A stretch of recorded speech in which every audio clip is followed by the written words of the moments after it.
Kalvakuntla Taraka Ramarao alias డ్రామారావు ఈరోజు ఒక frustration కి లోనై హైకోర్టుకి పోయిండు ఊరట లభిస్తుందని లభించలే, సుప్రీంకోర్టుకి పోయిండు అక్కడికి వెళ్ళి కూడా ఊరట లభించలే. ఆ ఫ్రస్ట్రేషన్ మరింత ఎక్కువైపోయి మతిస్థిమితం కోల్పోయి ఏం మాట్లాడుతుండో అర్థం కాకుండా ఏది పడుతుంది మాట్లాడుతుండో.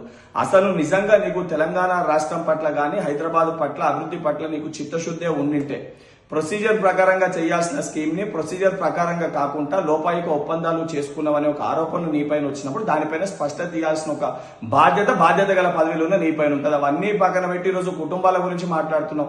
బావబామార్దులు మీరు ఇద్దరు కలిసి ఇరిగేషన్ లో ఎన్ని స్కాములు చేశారో నీకు గుర్తులేదా? లేదా హైదరాబాద్ చుట్టుపక్కల రంగారెడ్డి మేడ్చల్ జిల్లాలో అడ్డగోలుగా జియోలు ఇచ్చి ప్రభుత్వ భూముల్ని ఏదైతే సంబంధించి ప్రైవేట్ రంగానికి బిల్డర్స్ కి కట్టబెట్టి దోచుకున్న విషయాల్ని మీరు మర్చిపోయినరా? మీరు చేసిన అక్రమాలకి ఈ రోజు కొంతమంది ఐఏఎస్ ఆఫీసర్లు పడుతున్న ఇబ్బందులు మీ కళ్ళకు కనబడతలేవా?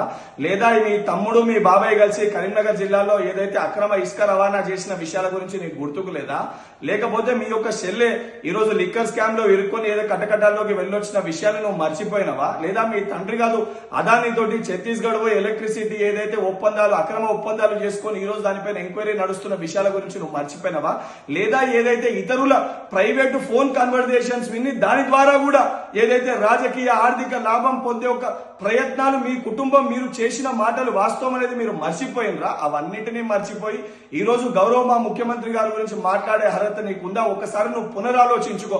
ఇప్పటికన్నా నీకు చిత్తశుద్ధి ఉంటే 10 ఏళ్లుగా ఐటీ రంగంలో హైదరాబాద్ ని అభివృద్ధి పదంలో ముందుకు తీసుకుపోయినా ఒక బోగస్ ప్రచారం చేసినావు.